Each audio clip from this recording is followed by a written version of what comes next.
महर्षि पराशर, नक्षत्रों से उलझने के लिए अभी बहुत समय है।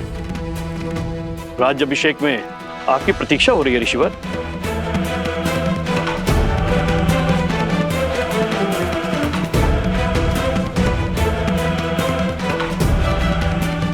आप इतने गंभीर क्यों हैं ऋषिवर? क्योंकि ग्रहों के संकेत ठीक नहीं है। जब किसी के भाग्य में राहु की छाया पड़ जाती है तो असुरी माया कोई ना कोई कष्ट जरूर देके जाती है। मुझे राम पर विश्वास है। यदि भाग्य में संघर्षों का भंवर है तो वो भी स्वीकार है, और मुझे विश्वास है कि अयोध्या के नए राजा इस भंवर से भी अवश्य पार होंगे। एक राजा के जीवन का संघर्ष उसकी संपूर्ण प्रजा को भोगना पड़ता है। इस राज्याभिषेक के समय की कुंडली में ये स्पष्ट है कि एक महाअसुरी शक्ति अयोध्या में प्रवेश करने वाली है।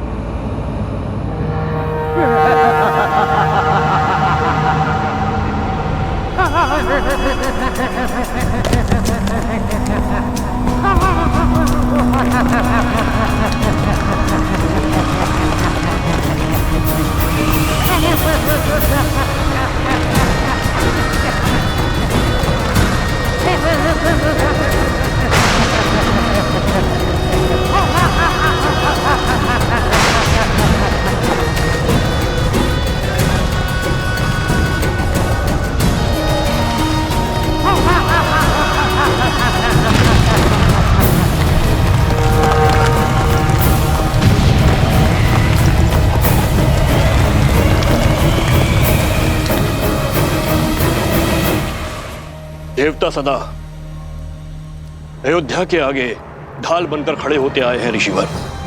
यदि कोई आसुरी शक्ति राम राज्य में प्रवेश करने की चेष्टा भी करेगी तो उसका सामना धर्म की शक्ति से होगा। आप आइए और राम को आशीर्वाद दीजिए। शुभ घड़ी में कुछ ही समय शेष है। आशा करता हूं कि इस बार भी आपके विश्वास की जय हो।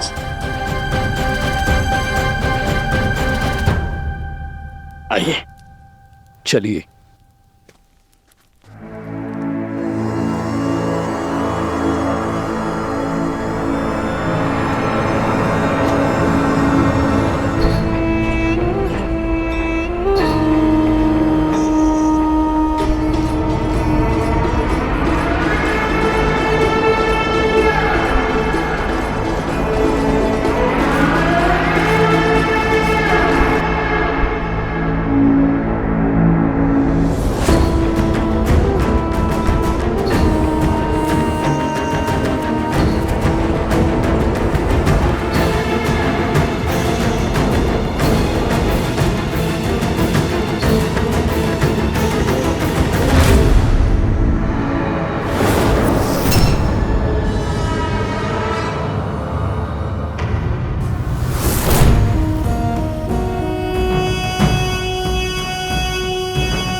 अरे शिवजी चलो,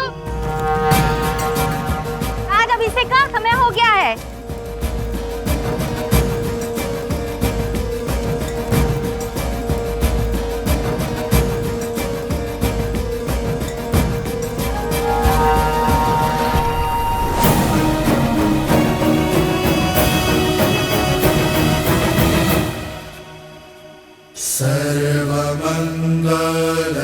सर्वमंगलमांगल्ये शिवे सर्वार्थसाधिके शरण्ये त्र्यंबके गौरी नारायणी नमोस्तुते। माता, जीवन के पग पग पर आपने महादेव का साथ दिया है। आशीर्वाद दे कि वैसे ही मैं भी सदा अपने श्री राम का साथ दे सकूं। सुख दुख की हर घड़ी में मैं राजा राम की पत्नी के रूप में सभी दायित्व निभा सकूं। नमस्तस्यै नमो नमः।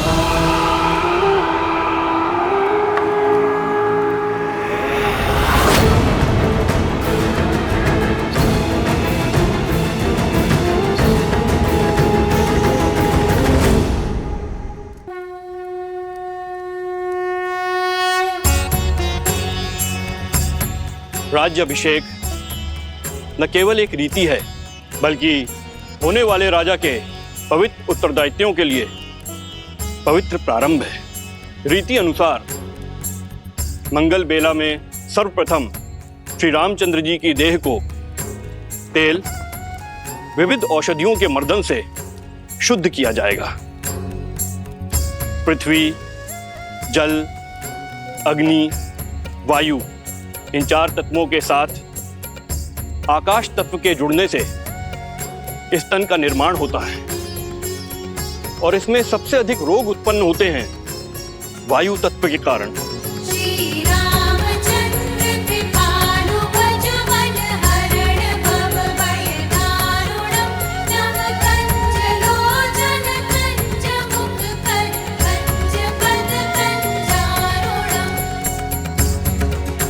वायु न केवल चलने या कार्य करने की शक्ति है बल्कि मन में उत्पन्न होने वाले विचारों की अभिव्यक्ति भी है।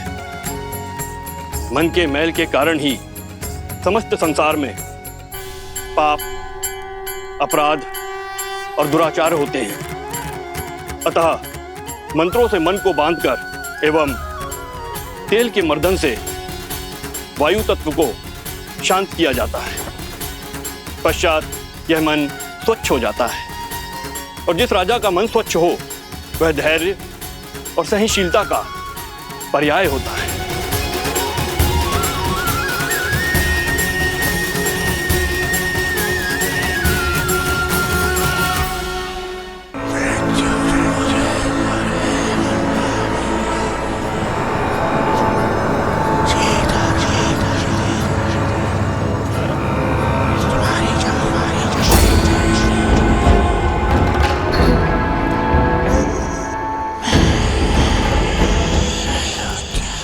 जाने कौन बड़बड़ाया जा रहा है। कानों में विचित्र स्वर आ रहा है, ना ही कुछ समझ में आ रहा है और ना ही कोई दिखाई दे रहा है। जाने कौन है जो पूजा भी नहीं करने दे रहा है।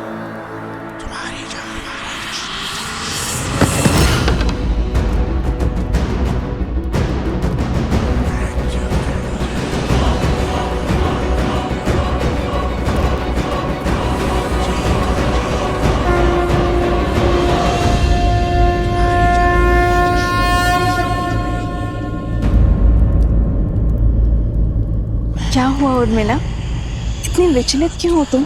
दीदी, आपको ये ध्वनि नहीं सुनाई दे रही? कैसी ध्वनि? मुझे तो कुछ सुनाई नहीं दे रहा है।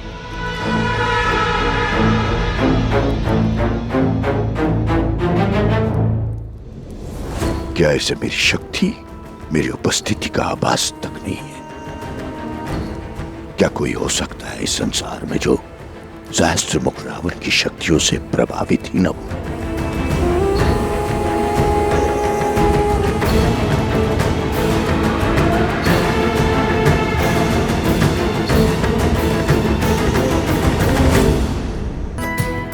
यही उपयोग में मैं ले लेता हूँ।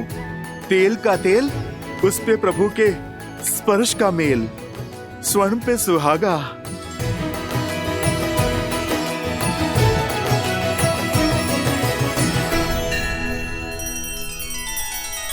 श्री रामचंद्र कृपालु भज मन हरण भव भय दारुणम।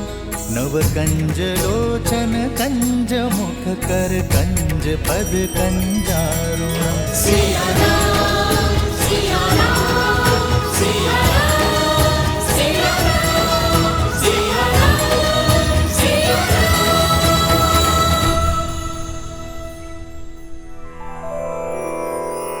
श्री गुरु चरण सरोज रज निज मनु मुकुरु सुधारी बरनउँ रघुबर बिमल जसु जो दायक फल चारि। यही तेल प्रभु श्री राम को स्पर्श करके आया है, मेरे तन और मन को स्थिरता दे सकता है। समझ रहे हैं भरत भैया? सब समझ में आ रहा है लक्ष्मण। इनके पग की पीड़ा, इनके तन की अस्थिरता, सब बहाने हैं हनुमान के। सत्य तो ये है कि भैया के तन को स्पर्श करके आया हुआ तेल भी हनुमान के लिए प्रसाद है, पावन है। सच में हनुमान की भक्ति अनुपम है। पर ये तो कम है, अभी तो और अभिषेक होंगे। भैया को माटी भी लगाई जाएगी। क्या हनुमान वो भी अपने तन में मल लेंगे? कहीं या विचित्र दृश्य ना प्रस्तुत हो जाए। उचित कह रहे हो शत्रुघ्न। भ्राताओ, बहुत बड़ी भूल हो गई हमसे। सीता भाभी माँ के साथ ही रखना चाहिए था हनुमान को। अब और न जाने क्या क्या खेल दिखाएंगे ये। भरत भैया, जो पहले ना हो सका वो अब भी तो हो सकता है। अर्थात हनुमान जी, एक कार्य तो शेष रह गया। हमें शीघ्र भाभी माँ को यहाँ बुलवाना होगा। वो क्या है कि भैया के शीश पर जब अयोध्या का राजमुकुट सजेगा तो उन पर प्रथम पुष्प वृष्टि करने का अधिकार तो भाभी माँ को ही है ना। तो समस्या क्या है लक्ष्मण भैया? प्रभु के कार्य में कोई भी विघ्न नहीं आएगा। राम लखन सीता सहित हृदय बसहु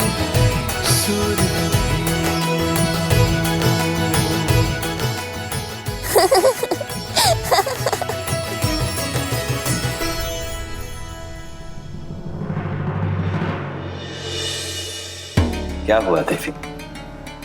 इस शुभ अवसर पर महर्षि पराशर के गंभीर मुखमुद्रा का कारण सोच रही हूँ। कदाचित उन्होंने नक्षत्रों और नियति की चाल को पढ़ लिया है। स्त्री के सम्मान का प्रश्न है महादेव। मुझे सीता को दिव्य सिंदूर रूपी अस्त्र जाकर देना ही होगा।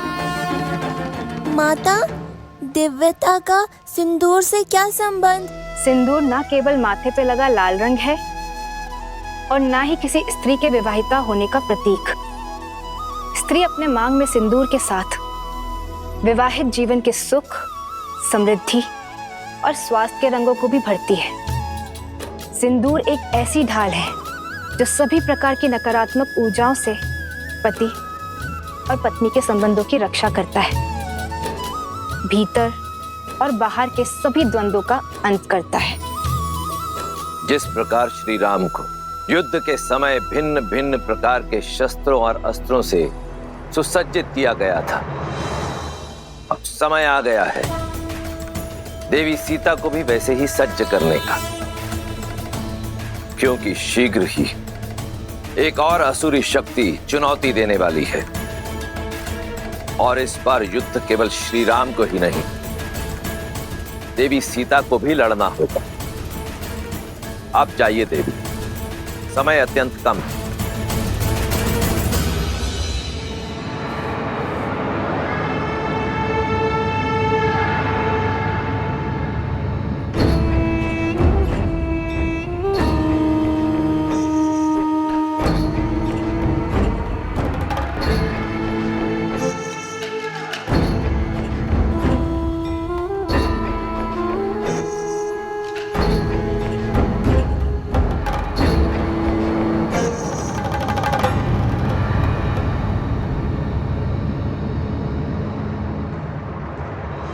अद्भुत, अप्रतिम है ये सुंदरी।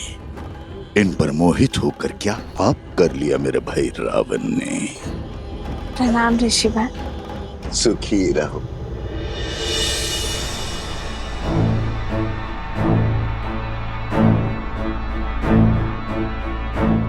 तुम्हारी सखिया कुछ विचलित लग रही है।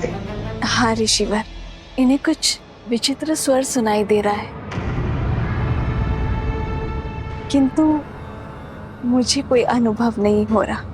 अद्भुत। ब्रह्मांड में निरंतर अनेक ध्वनियां गूंजती रहती हैं। शब्दों और विचारों की तरंगे उठती रहती है। दुर्भाग्य होता है उन लोगों का जो उसे सुन नहीं पाते। कोई बात नहीं,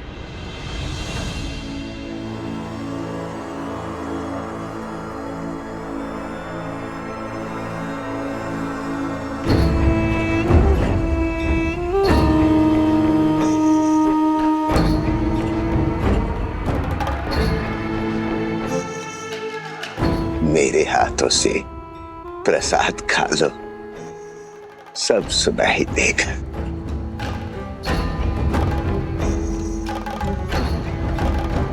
लो।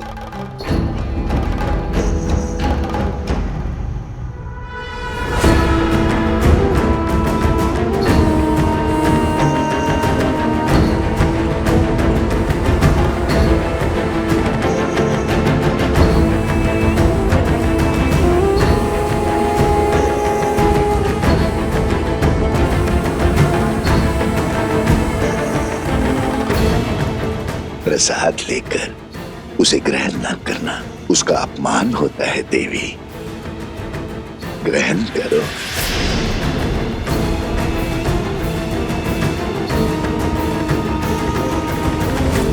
क्या हुआ, कोई संदेह?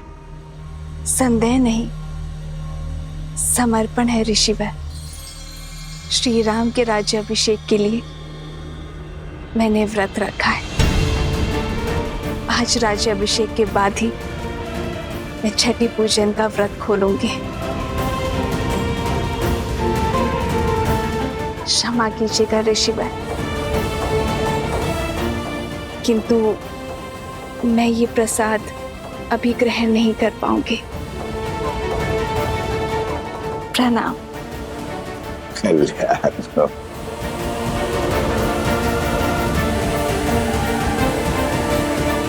कल्याण हो।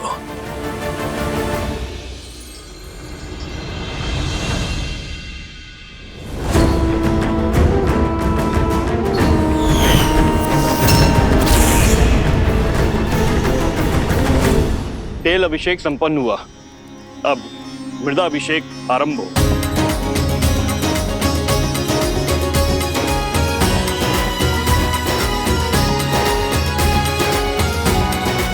पर्वत पर देवताओं का वास होता है, इसीलिए पर्वत शिखर की माटी को राजा के मस्तिष्क पर लगाने से राजा की बुद्धि भी देवताओं की भांति तीव्र और दयालु होती है।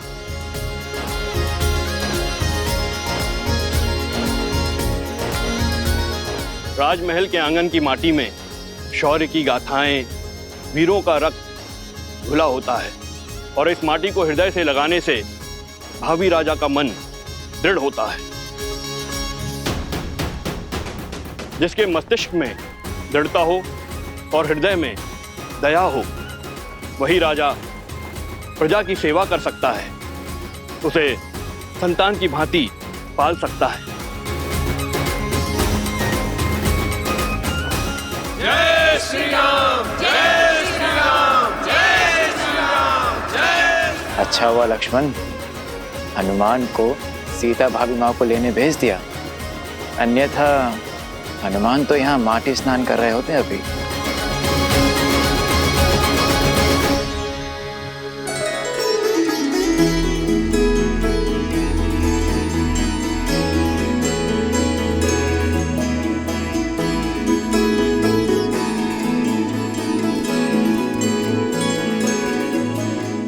कहाँ है मैया? उन्हें तो शीघ्रातिशीघ्र प्रभु के पास लेकर जाना है।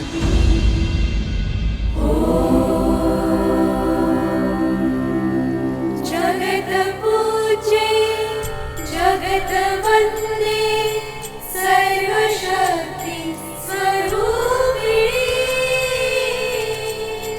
पार्वती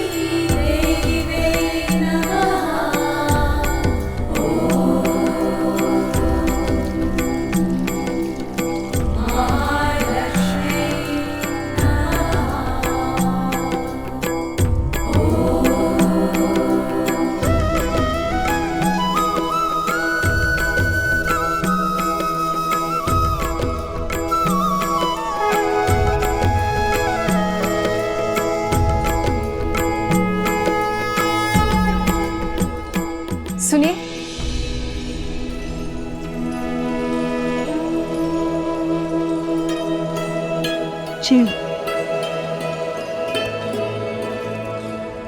ये आपके लिए है देवी।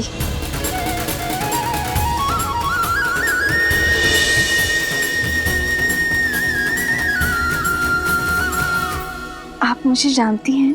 जिन देवी सीता ने स्त्री की पवित्रता और साहस को नई परिभाषा दी, उन देवी सीता को कौन नहीं जानेगा। ये पवित्र सिंदूर है। श्री राम के राज्य अभिषेक होने के साथ अयोध्या का सोया हुआ सौभाग्य भी जागने वाला है। श्री राम के कंधों पर बड़ा भार आने को है, किंतु पत्नी के समर्थन के बिना पति के कर्म और धर्म की यात्रा अधूरी है। ये सिंदूर आपको सबल करेगा, अपने पति का संबल बनने के लिए भी और आने वाले कष्टों का सामना करने के लिए भी। धन्यवाद। पर आप गौरी माँ से आशीष मांगा था ना, तो समझो ये उन्होंने भेजा है।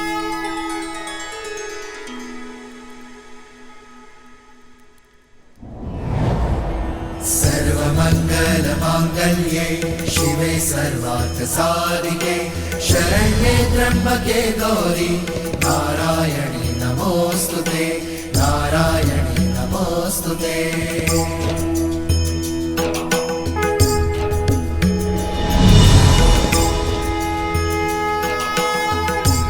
ये क्या माता, दान देने के दिन में आप दान ले रही हैं?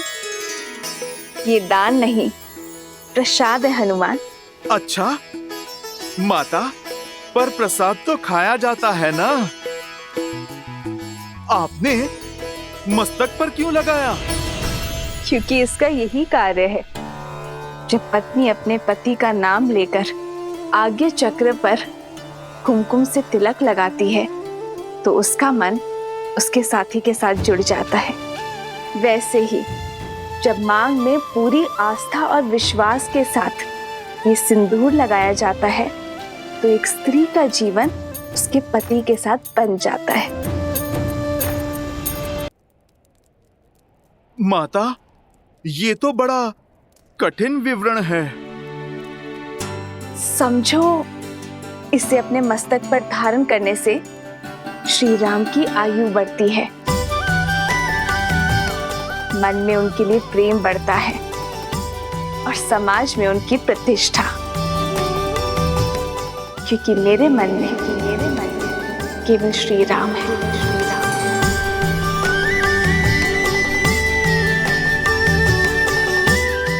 माता, आप मन मस्तक की बात करती हैं। इस भक्त के तो रोम रोम में प्रभु राम के लिए प्रार्थना उठती है माते।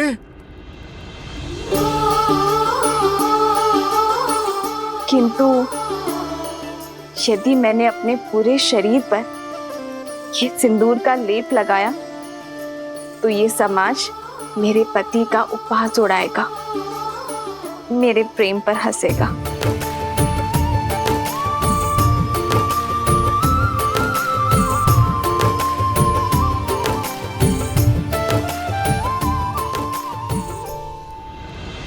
पंचगव्य अर्थात गौ माता से प्राप्त 5 उत्पाद दुग्ध, दही, घी, गौमूत्र और गौमेह, इन 5 के स्नान से संपूर्ण देह शुद्ध हो जाती है और पृथ्वी तत्व भी शांत हो जाता है, क्योंकि गौ माता ही पृथ्वी का अन्य रूप है।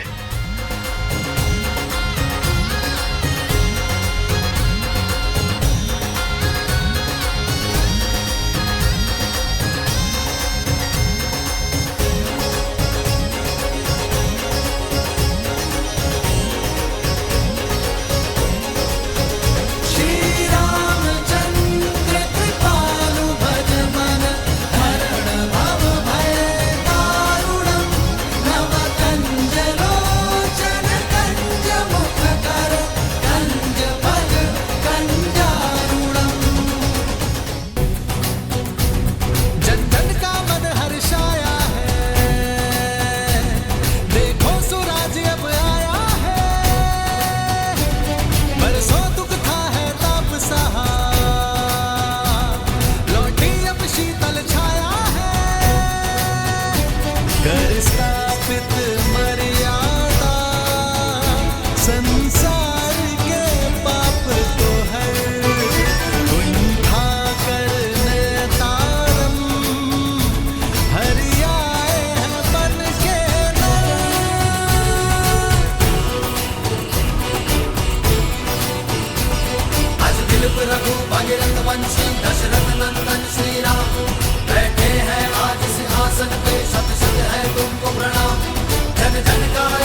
सियावर रामचंद्र की, सियावर रामचंद्र की, सियावर रामचंद्र की।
राज्य अभिषेक लगभग संपन्न होने वाला है, पर मेरा हनुमान नहीं दिखाई दे रहा। कहाँ है हनुमान?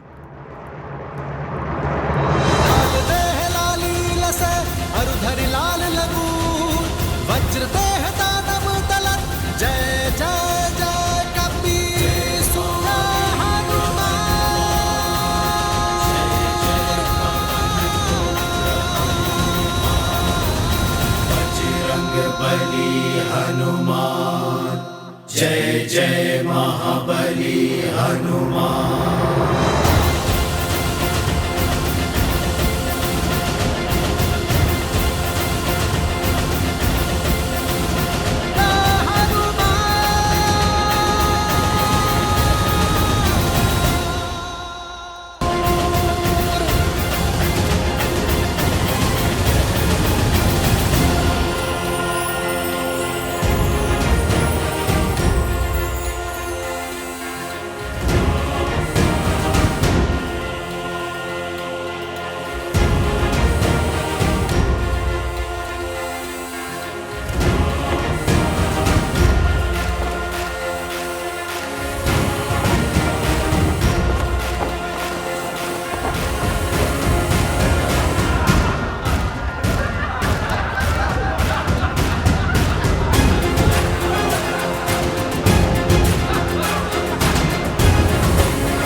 इसे अपने मस्तक पर धारण करने से श्री राम की आयु बढ़ती है, मन में उनके लिए प्रेम बढ़ता है और समाज में उनकी प्रतिष्ठा।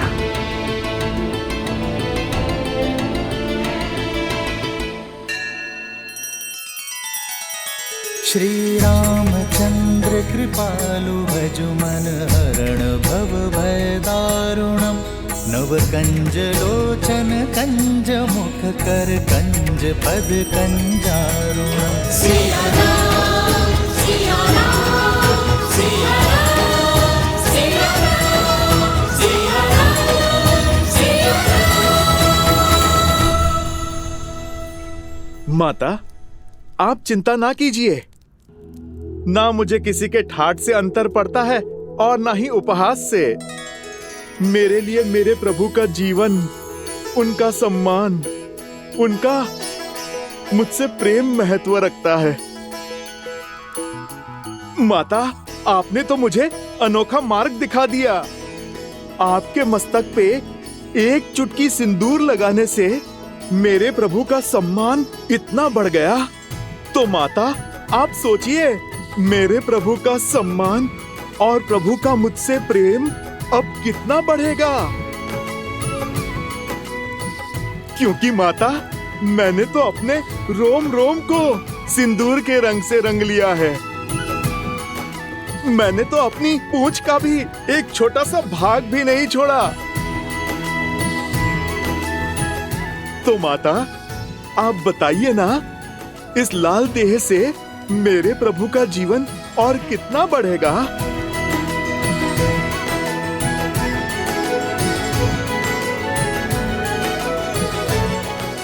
तुम्हारा प्रेम, तुम्हारी श्रद्धा, समर्पण अनंत है, अमर है हनुमान।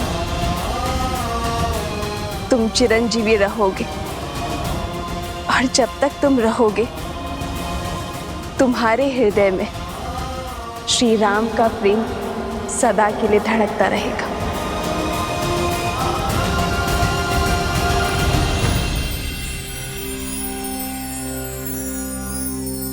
श्री गुरु चरण सरोज रज,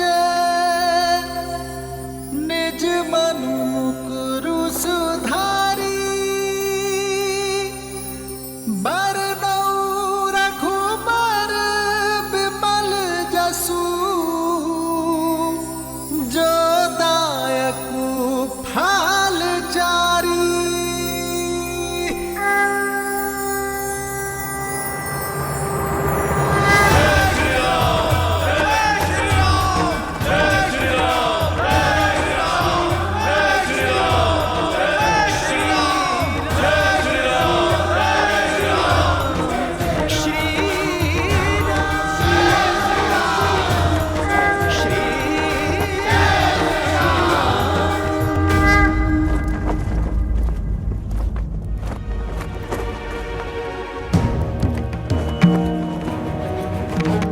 इस राज्य अभिषेक के समय की कुंडली में यह स्पष्ट है कि एक महाआसुरी शक्ति अयोध्या में प्रवेश करने वाली है।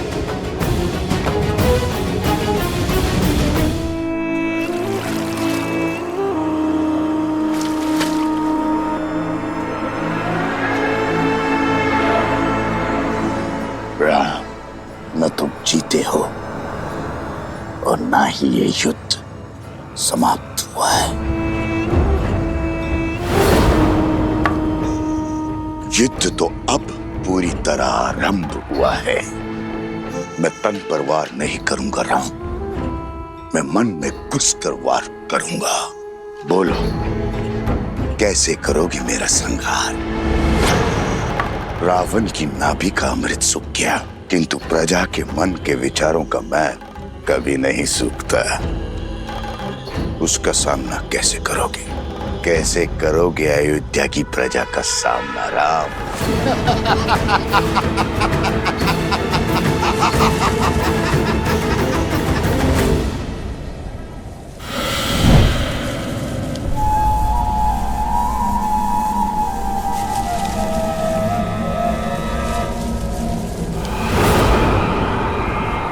भूल हो गई मुझसे, जो आपसे सहायता की आस कर बैठी मैं, आपके द्वार पर प्रतिशोध की भिक्षा मांग बैठी मैं।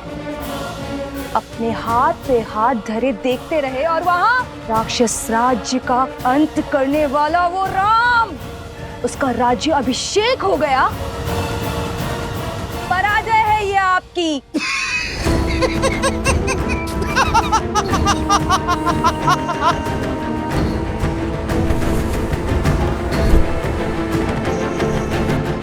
मैं जितना अधिक पराजित होता हूं, मेरा विजय पर उतना ही विश्वास दृढ़ होता जाता है। जानती हो असुर सदा पराजित क्यों होते रहते हैं? क्योंकि उन्हें अपनी शक्ति का तो बोध है, किंतु शत्रु की दुर्बलता का बोध नहीं है। राम का राज्याभिषेक उसकी दुर्बलता होगी।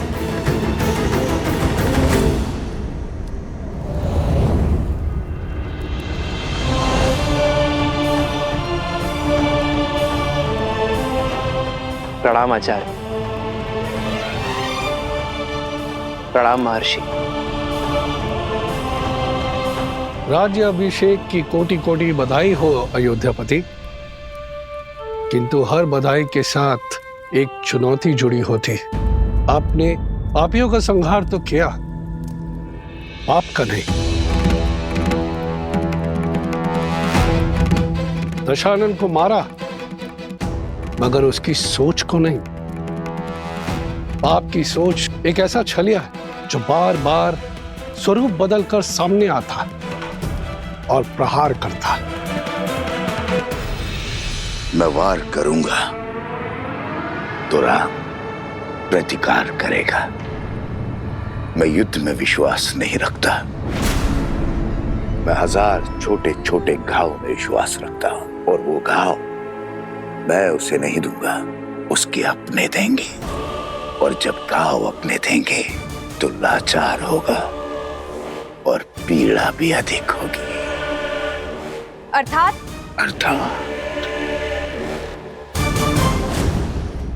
जब शत्रु वार करता है तो व्यक्ति दिल मिलाकर उसका प्रतिकार करता है, किंतु जब संतान वार करती है तो व्यक्ति घुट-घुट कर मरता है।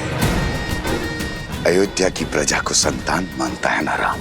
अब यही प्रजा उस पर वार करेगी। जिसने रावण से लंका का युद्ध जीत लिया, वो अयोध्या की प्रजा से युद्ध नहीं कर पाएगा। अब उस पर उसकी प्रजा से प्रहार करवाऊंगा। अयोध्या के भीतर एक युद्ध होगा जिसे अयोध्या हार जाएगी। अयोध्या की प्रजा के मन में इतना विष घोल दूंगा, इसे राम तो क्या महादेव भी नहीं काट पाएंगे। रावण महान शिव भक्त था, ज्ञान का सागर था, किंतु वो राक्षस सुमाली की राक्षसी वृत्तियों से जन्मा था। राक्षस सुमाली के अन्य पुत्र भी हैं श्री राम, जिनमें न रावण सा तप है और न ही ज्ञान है, तो केवल कुटिलता। क्षमा करें महर्षि, अयोध्या के उत्तर की ओर भरत भैया है, पूर्व की ओर लक्ष्मण भैया और पश्चिम की ओर मैं, और दक्षिण की ओर हनुमान जी हैं। हम 4 बलशाली अयोध्या के द्वारपाल हैं। हमारे होते अयोध्या को किसका भय? पांव पर पादुका पहनने से, बाहर के कष्ट से बचा तो जा सकता है कुमार शत्रुघ्न, किंतु फोड़ा यदि देह के भीतर से निकले तो क्या करोगे? जब अग्नि घर के भीतर ही लगी हो तो द्वार बंद करने से कोई लाभ नहीं होगा।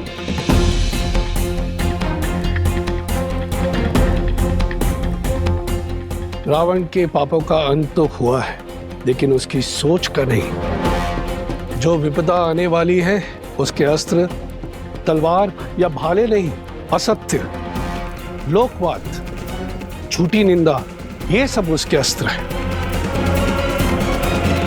शब्द उसका ब्रह्मास्त्र है।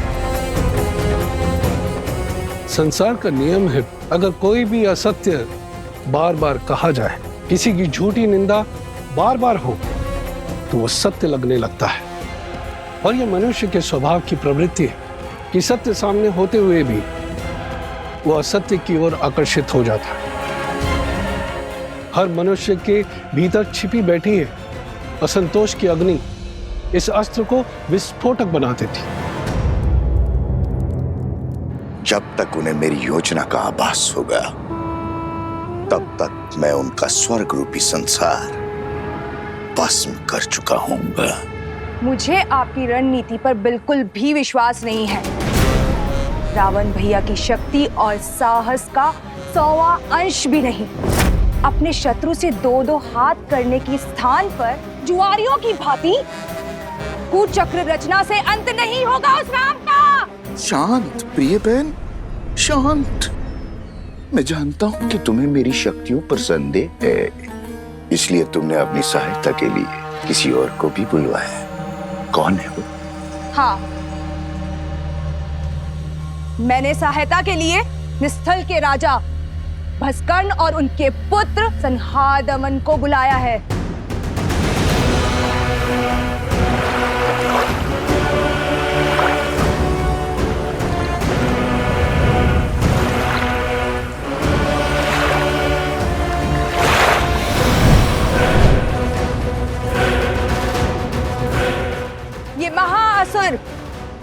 कर्ण के सैनिक हैं। आप मेरे साथ। तुम्हारे महाराज को वरदान है कि जब तक वो जल में, वायु में या पृथ्वी पर खड़े होंगे उनका वध करना असंभव है। हाँ।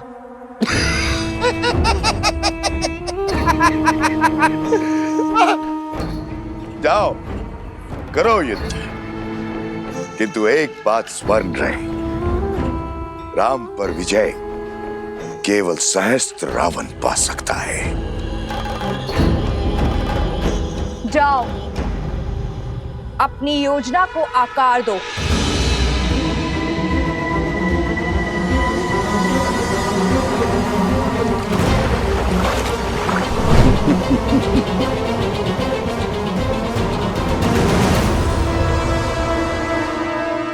शूर्पणखा, सच है क्या और भ्रम क्या है, यह प्रश्न सदा से अमर खड़ा है।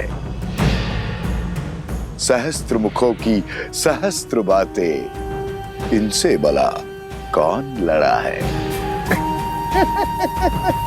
आप यही गाते रहो और मैं अपना कर्तव्य निभाती हूं।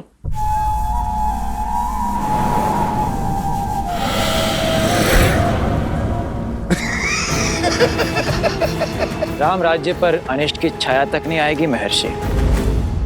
ऐसी परिस्थिति आएगी ही नहीं कि कभी असंतोष अपने पैर पसारे। असंतोष ईर्ष्या से जन्म लेता है राजकुमार, परिस्थिति से नहीं। संदेह नहीं है कि श्री राम राज्य को संतुष्ट रखने का प्रयास करेंगे, किंतु राष्ट्र के कोने कोने में सबको सुख और लाभ पहुंचाने में समय लगेगा, और झूठी निंदा, असत्य और संदेह के बीच फैलाने में नहीं। संदेह मन के किसी कोने में छिपकर घास के तिनकों की भांति तनिक सी निंदा से पोषित होकर बढ़ता रहता है, और हमारी अनुमति के बिना हमारी मति भ्रष्ट करता रहता है, और यही सहस्त्र रावण की शक्ति है।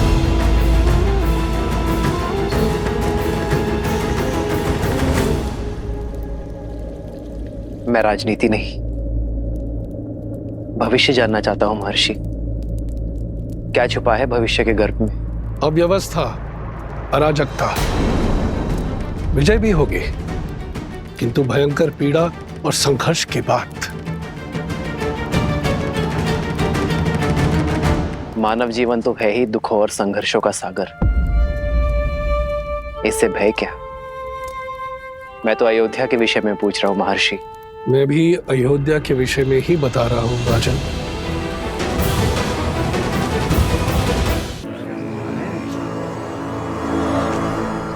भैया सुना है श्री राम ने सागर पर सेतु बनाया था, असंभव को संभव कर दिखाया था।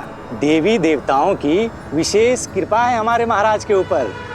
सुना तो यह भी है कि रावण कोई साधारण योद्धा नहीं था। कहते हैं युद्ध बहुत ही भयावह था और बहुत दिन तक चला। जंगल में मोर नाचा, किसने देखा? न मोर न युद्ध। अच्छा, तुम कहना चाहते हो श्री राम ने रावण को नहीं मारा? न सेतु बांधा न युद्ध हुआ। नहीं नहीं भैया, मैंने ऐसा कब कहा? अरे हुआ होगा युद्ध, पर ऐसा नहीं जैसा सब बता रहे हैं।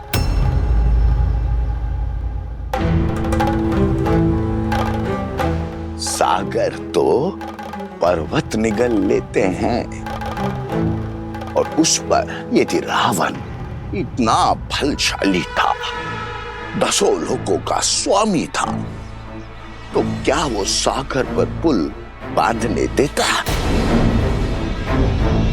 कदापि नहीं। तो क्या हमारे राघव असत्य कह रहे हैं? राम राम राम, ऐसा मैंने कब कहा भैया? अरे श्री राम गए होंगे लंका और रावण को ललकारा होगा, और रावण भी आ गया होगा रणभूमि में, और श्री राम ने एक बाण से उसका वध कर दिया होगा, बस।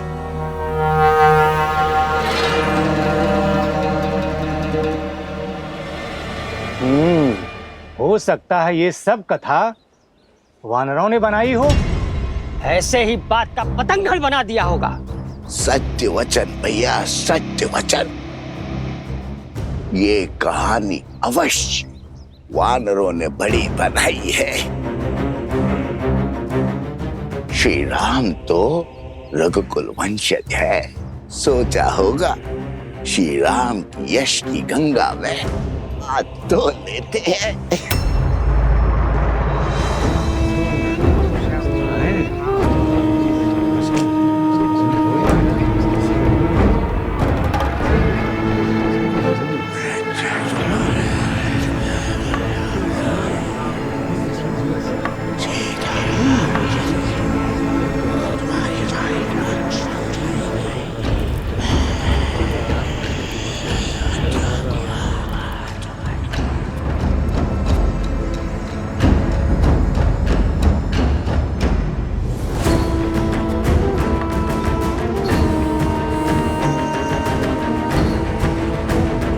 उपहास निंदा में बदलेगा और निंदा संदेह में। इस प्रकार सबके मन में संदेह रूपी सहस्त्र रावण बस जाएगा और संदेह से फैलेगा असंतोष।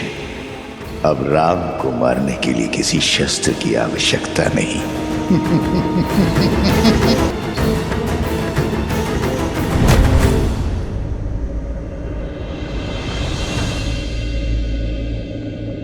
अरे क्या हुआ? तुम सब इतने विचलित क्यों हो? राज्य में विचित्र सी बातें फैल रही हैं कि हम युद्ध की अनुचित कथाएं बता रहे हैं, असत्य कह रहे हैं। आप ही बताइए, हम प्रभु श्री राम के शौर्य का झूठा वृत्तांत क्यों सुनाएंगे? क्या आपकी वीरता कोई गाथा है? अर्थात पाप ने अपने पग पसारना आरंभ कर दिया है। कौन है जो इस असत्य का डंका बजा रहा है? मुझे उसे खोजना ही होगा।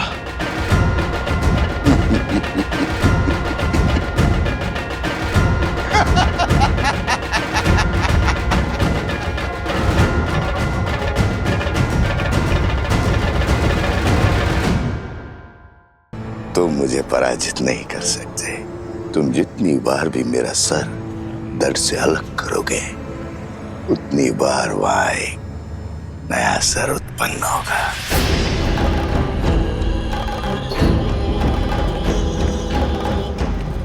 अरे देखो भैया, देखो कैसे एक वृद्ध को ये वानर मार रहा है। क्षमा करो वानर, क्षमा करो। देखो इस निर्बल बुड्ढे पर इस वानर को दया नहीं आ रही है। क्षमा करो, इस वृद्ध पे दया करो वानर। ये अन्याय है। श्री राम का भक्त और मित्र है, इसका अर्थ ये नहीं है कि अयोध्या की जनता पर आघात करेगा। ले चलो इस उद्दंडी को महाराज के पास, अब वही इसका न्याय करेंगे। ले चलो इसे, वही करेंगे न्याय। ले चलो इसे, वही करेंगे न्याय। इस आसुरी शक्ति की उलझन तो प्रभु ही सुलझाएंगे। जैसी आप सबकी इच्छा। चलो दिखाएंगे श्री राम को हनुमान का सत्य, और इस बेचारे को भी। अरे ये कहां चला गया? प्राण किसे प्रिय नहीं है, जरूर वो दुखियारा भाग गया होगा। पर हनुमान को नहीं जाने देंगे। हाँ चलो, ले चलो। बहुत उत्पात मचा चुका है ये वानर। लेके चलो इसे राज्यसभा में, अब श्री राम ही इसका न्याय करेंगे। तो फिर विलंब किस बात का? चलो। ले चलो इसे, वही करेंगे न्याय। महर्षि पराशर के कथन को गंभीरता से लेना होगा, हमें सावधान रहना होगा कि प्रजा को कोई त्रास, कोई असंतोष ना हो जाए।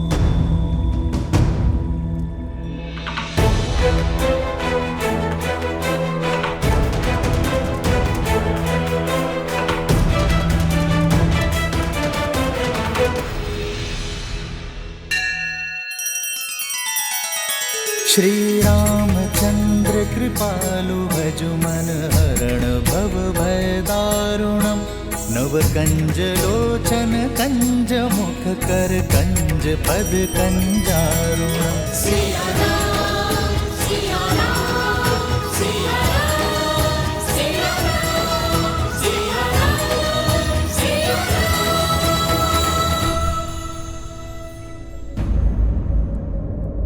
क्या हुआ?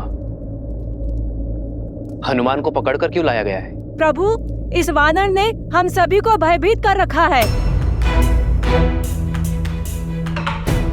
यही नहीं, इसके दूसरे साथी रावण से आपके युद्ध की असत्य कथाएं बता रहे हैं। असंभव। वानर भैया के विषय में ऐसा कुछ भी असत्य कह नहीं सकते। क्षमा चाहता हूं राजकुमार, लेकिन बड़े कुटिल हैं ये वानर और दुष्ट भी। आज इस हनुमान ने उस वृद्ध व्यक्ति के प्राण लेने का प्रयास किया। न्याय कीजिए श्री राम।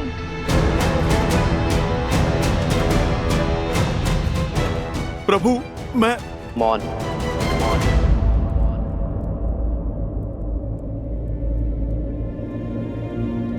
ये राम अपनी प्रजा को कभी निराश नहीं करेगा, किंतु हनुमान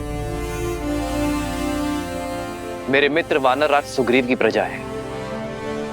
उसका न्याय, उसे दंड देने का अधिकार केवल मेरे मित्र वानरराज सुग्रीव को है। अयोध्या वासियों, वानरों की ओर से यदि किसी को भी असुविधा हुई हो तो मैं क्षमा चाहता हूं। मैं वचन देता हूं कि कोई भी वानर अयोध्या के किसी भी वासी को कोई क्षति नहीं पहुंचाएगा और हनुमान को किष्किंधा के नियमानुसार दंड दिया जाएगा। प्रणाम अयोध्यापति।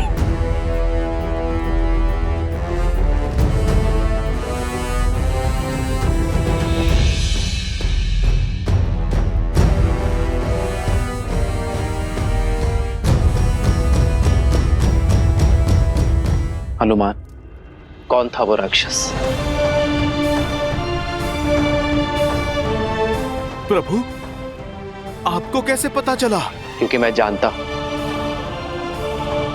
कि मेरा हनुमान कभी किसी निर्दोष नागरिक को पीड़ा पहुंचा ही नहीं सकता। मुझे पूरी बात बताओ हनुमान। प्रभु, मुझे सूचना मिली कि कोई नगर में असत्य निंदा कर रहा है। एक सर कटा तो दूसरा उत्पन्न हो गया। अवश्य ही कोई आसुरी शक्ति है वो। जो विपदा आने वाली है उसके अस्त्र तलवार या भाले नहीं, असत्य, लोकवाद, झूठी निंदा, ये सब उसके अस्त्र हैं। महर्षि पराशर का कथन उचित था। यह असुरी माया अवश्य ही किसी घोर संकट का कारण बनेगी।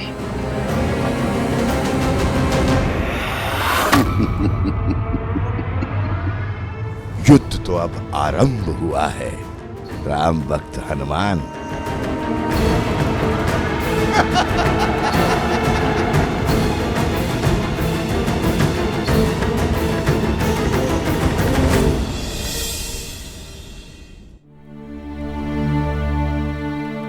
एक सर कटा तो दूसरा उत्पन्न हो गया। अवश्य ही कोई आसुरी शक्ति है वो।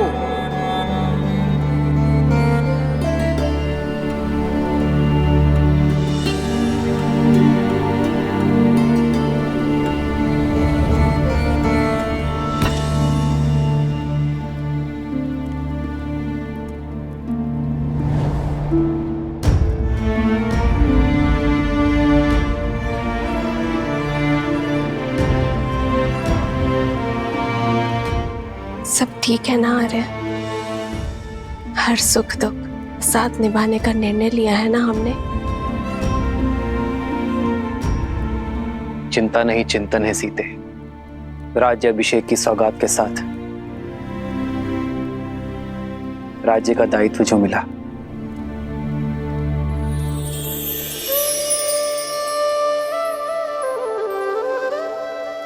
दायित्व तो आपने बिना राजपाट के भी निभाया है आर्य। संसार के हित के लिए संघर्ष किया। जो रावण के नाम की समस्या को समूल निस्तरण कर सकते हैं, वो मेरे राम अयोध्या को भी तार देंगे। वैसे आर्य, भोजन करने से चिंतन करने की शक्ति मिलती है।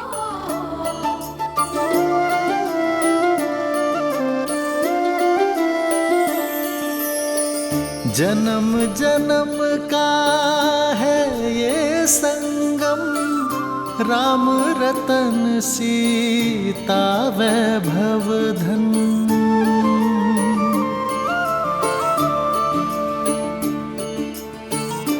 महल में आकर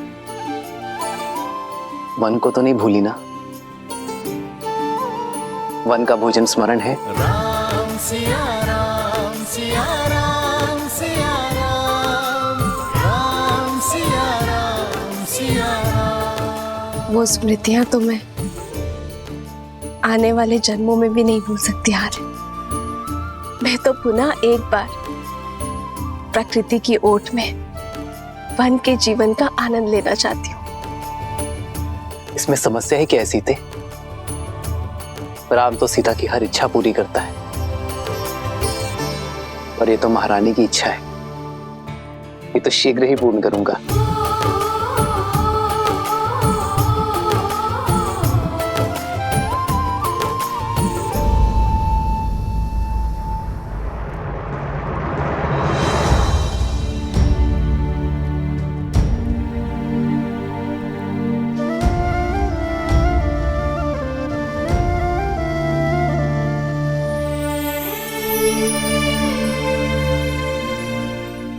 सीते,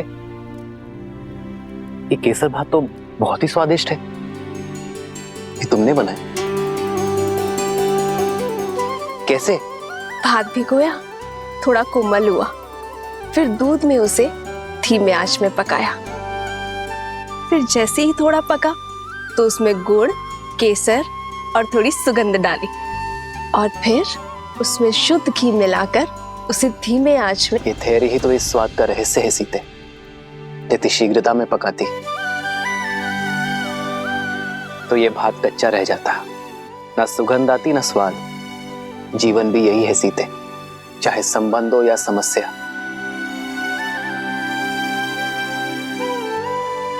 समय की आज के साथ ही इसे समझा जाता है और सुलझाया भी जाता है। और यदि शीघ्रता दिखाई तो सुख और शांति नहीं, चिंता और दुख मिलेगी। स्पष्ट कहिए आर्य। मैं तुम्हें बातों में नहीं उलझा सकता सीते, और तुमसे असत्य भी नहीं कह सकता, इसलिए समय दो सीते, क्योंकि सत्य कहने का समय अभी आया नहीं। समस्या को जानने से पूर्व उसकी चर्चा करना उचित नहीं है।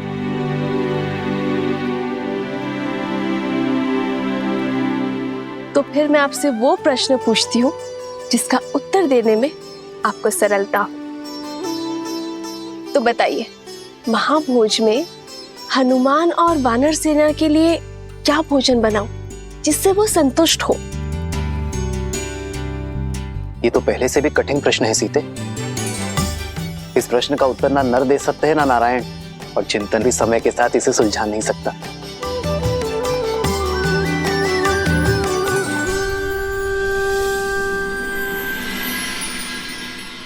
हमें प्रयास करना होगा कि किसी को धन का अभाव ना हो, और इसलिए दान नहीं, जीवन जीने के लिए रोजगार की व्यवस्था करनी होगी। दान व्यक्ति को अशक्त बनाता है, पर कार्य व्यक्ति को सक्षम बनाता है। सरयू पर बांध की व्यवस्था से अयोध्या वासियों को रोजगार भी मिलेगा और अकाल से मुक्ति भी। प्रजा और राज्य दोनों सुजलाम सुफलाम होंगे।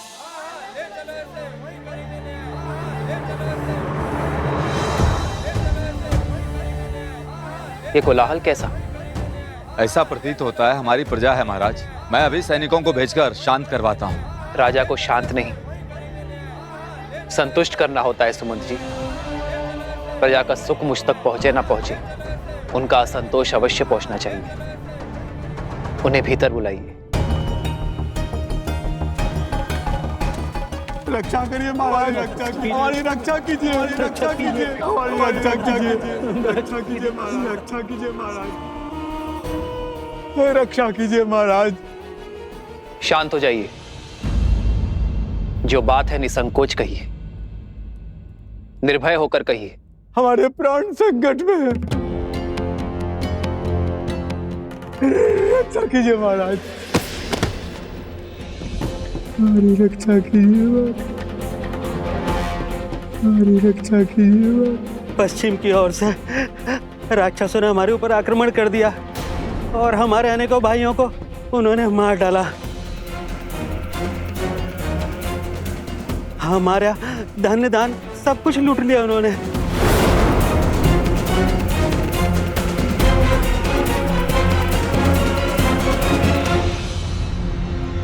उठिए।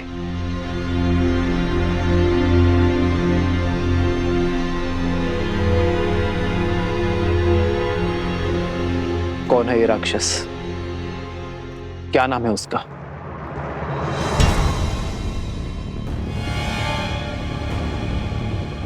आप मौन क्यों हैं? भैया के प्रश्न का उत्तर दीजिए। उस दुष्ट राक्षस का नाम तो नहीं पता राजकुमार। मैं जानती हूँ उसका नाम।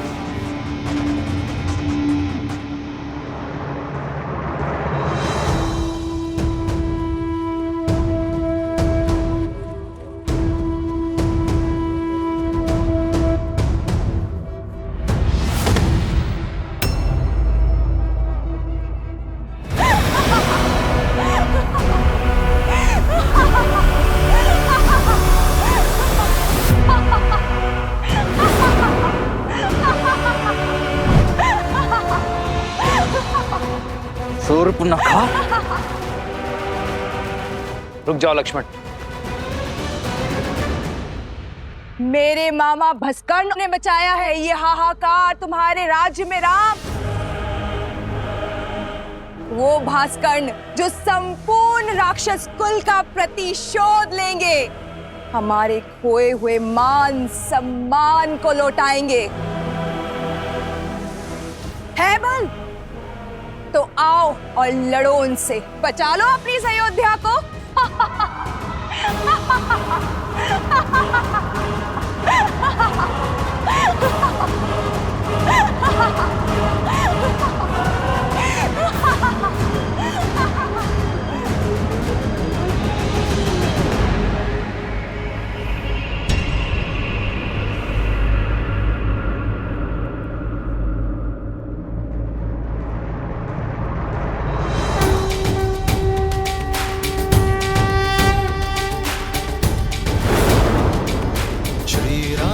चंद्र कृपालु भजु मन हरण भव भय दारुणम्। श्री राम राम राम श्री राम। अधिक प्रसन्न मत हो तुम। भूल गए कैसे एक ही बाण से तुम्हारे प्राण संकट में ला दिए थे मेरे भाई ने? भूल गए मेरे भाई अहिरावण ने तुम दोनों भाइयों को कैसे बंदी बनाया था पाताल में? भूल तो तुम गई हो शूर्पनखा, कैसे एक ही प्रहार से अपने कान और नाक दोनों खो बैठी थी तुम। अभी स्मरण करता हूं। नहीं लक्ष्मण, अधर्म चाहे जितनी शक्ति बटोर ले, वो धर्म की धरा पर पग नहीं रख सकता। ये शूर्पनखा नहीं, केवल उसकी माया है जिसका लक्ष्य है भय फैलाना। शूर्पनखा केवल संदेश देने आई है। उसे अपना कर्म करने दो, धर्म निभाने दो।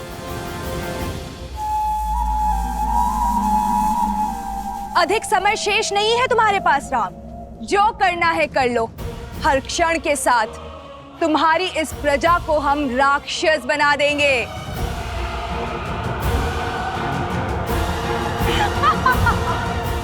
तुम्हारा कार्य पूर्ण हुआ शूर्पनखा। तुम्हारा संदेश मुझे मिल गया है। अब इस वृद्धा की देह को छोड़ दो। और हां, रामराज्य में ना भय की छाया होगी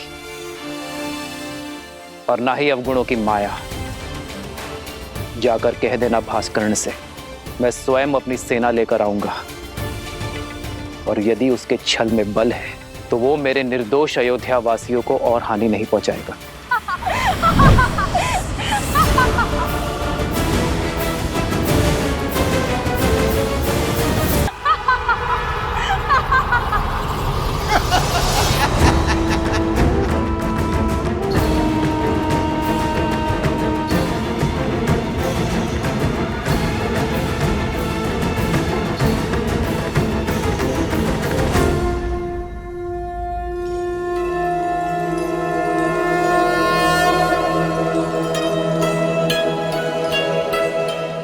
माता, आपने स्मरण किया? सब ठीक तो है ना माता? क्या किसी ने आपको सताने का दुस्साहस तो नहीं किया? जिसका इतना सचेत पुत्र हो, ऐसा शूरवीर पति हो और इतने सामर्थ्यवान देवर हो, उसे कष्ट पहुंचाने का साहस कौन कर सकता है भला?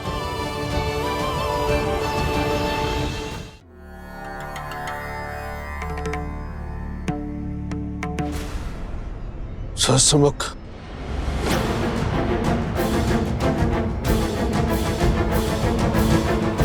आपका आभास उचित था श्री राम। भास्कर्ण वो आसुरी शक्ति नहीं है जिसकी चिंता हमें घेरे हुई थी। आपकी चिंता का विषय सहस्त्रमुख रावण था। हाँ ऋषिवर, समझ रहा हूं कि उसकी काली छाया प्रवेश कर चुकी है। ये वो असुरी शक्ति है जो बाहर से नहीं भीतर से प्रहार करती है।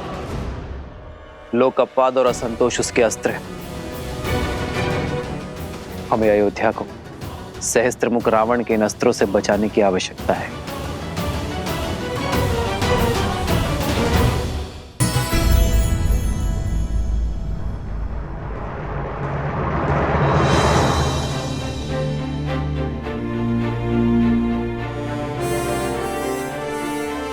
ना हमारा शत्रु सरल है और ना ही उससे यह युद्ध सरल होगा। इस युद्ध को जीतने के लिए बल से अधिक बुद्धि का प्रयोग करना होगा। शत्रु की शक्ति का भान हमें लेना होगा। किंतु महाराज, हम शस्त्र से लड़ सकते हैं, माया से नहीं। मुझे आज्ञा दीजिए भैया। वन में आने को मायावियों को धराशायी करने का अनुभव है मुझे। इन्हें भी परास्त करने का कोई ना कोई मार्ग अवश्य ढूंढ ही लूंगा मैं। लक्ष्मण, वन में आए संकट और प्रजा में छाए आतंक में अंतर होता है। सर्वप्रथम हमें इस बात का ध्यान रखना होगा कि हमारी प्रजा आतंकित ना हो।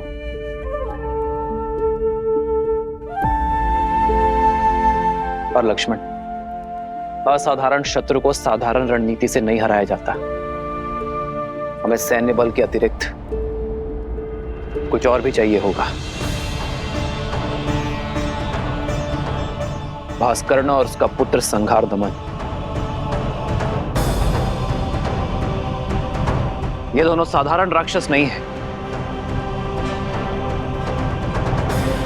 बल और छल के धनी है, माया विशेषज्ञ है, रक्तपात के प्रेमी है। जो भी इनके सामने आता है उसे वे मृत्यु के घाट उतार देते हैं। अपने माया के बल से वो अंधकार में भी प्रवीणता से युद्ध करते हैं।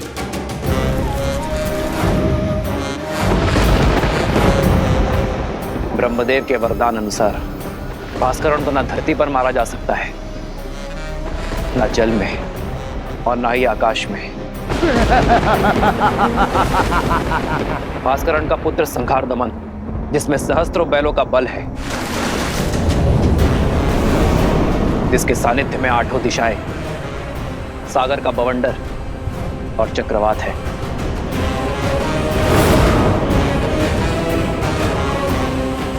केवल यही नहीं राम, साथ ही वो उभयचर भी है, जो जितनी सरलता से थल पर रह सकता है उतनी ही सहजता से जल में भी जी सकता है।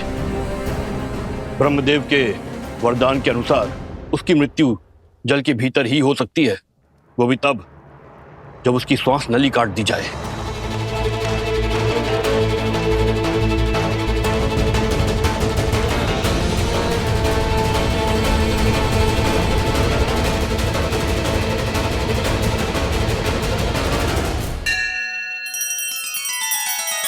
श्री रामचंद्र कृपालु भजु मन हरण भव भय दारुणम नव कंज लोचन कंज मुख कर कंज पद कंजारुणम।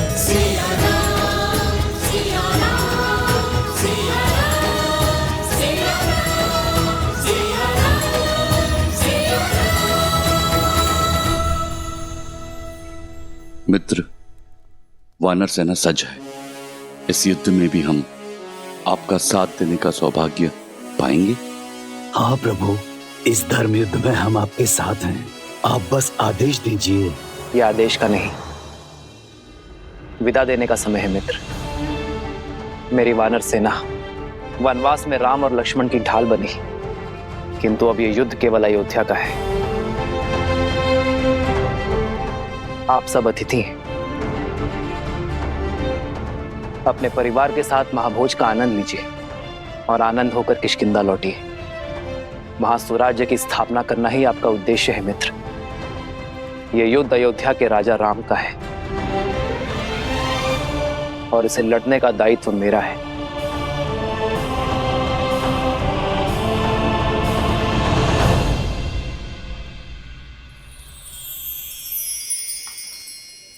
ये क्या है हनुमान? माता, ये खाने की सूची।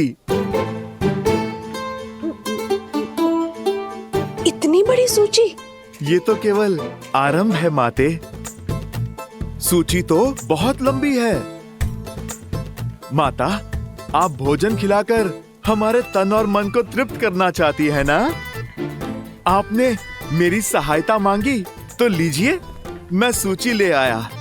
माता, निभा दिया मैंने अपना कर्तव्य।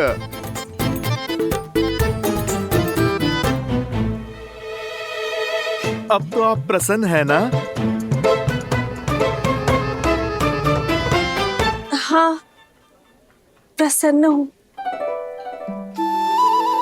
उर्मिला, चलो शीघ्र अतिशीघ्र भोजन बनाना आरंभ करते हैं।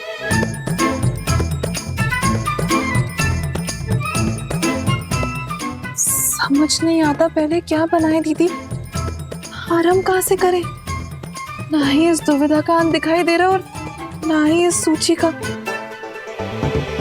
आप इतनी सारी चीजें कैसे बनाओगे? वचन से बंधी हूं ना, पीछे नहीं हटूंगी। चलो।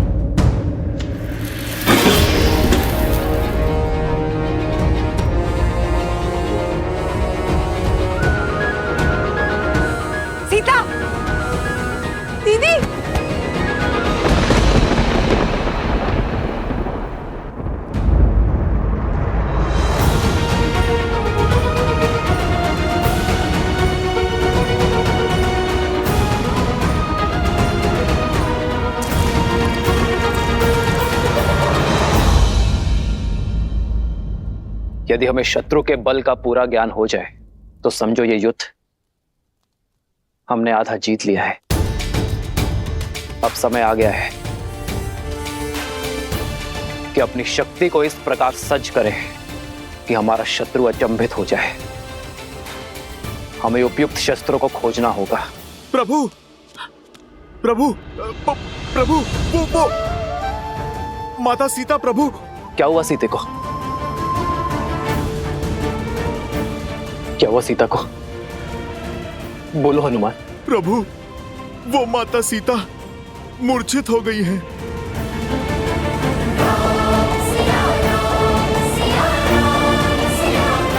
सीते,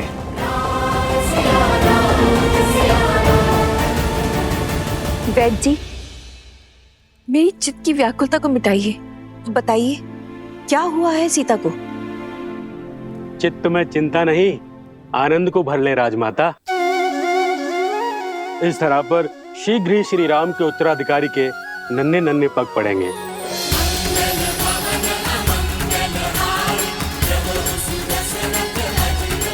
महारानी सीता रघुकुल का वंशज लाने वाली हैं।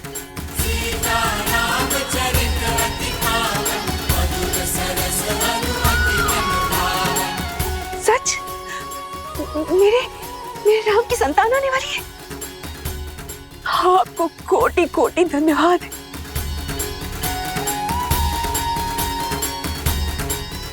जाओ, राज आंगन का कोना कोना सजा दूंगी। मेरे राम का उत्तराधिकारी आने वाला।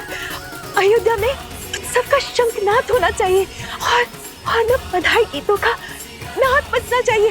जाओ जाओ जल्दी जाओ जाओ, मेरे राम का पुत्र आने वाला है। क्या तुमने सुना? हमारे राम की संतान आने वाली है।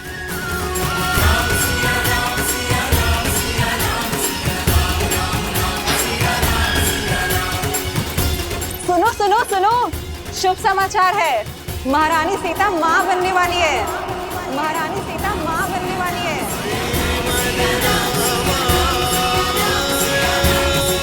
सीते,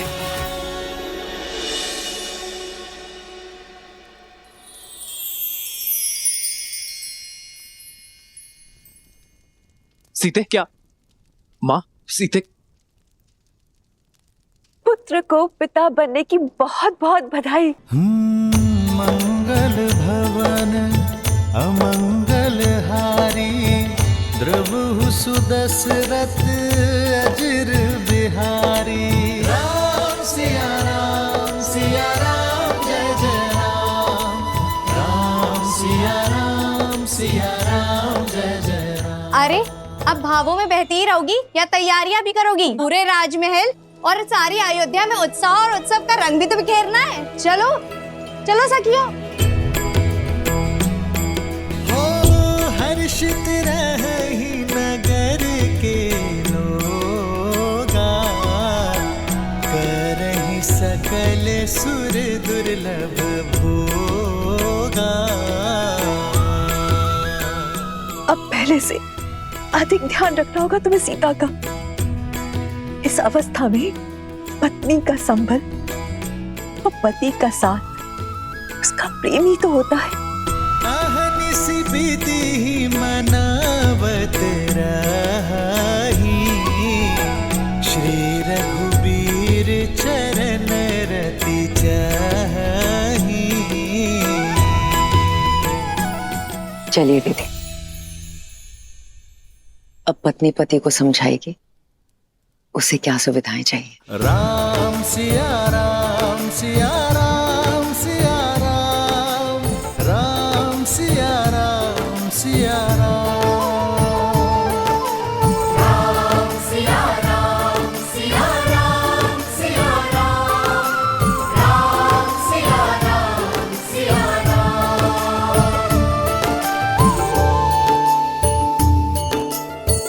जन्म जन्म का है ये संगम, राम रतन सीता वैभव धन। सच मांडवी, हम चाचा बनने वाले हैं।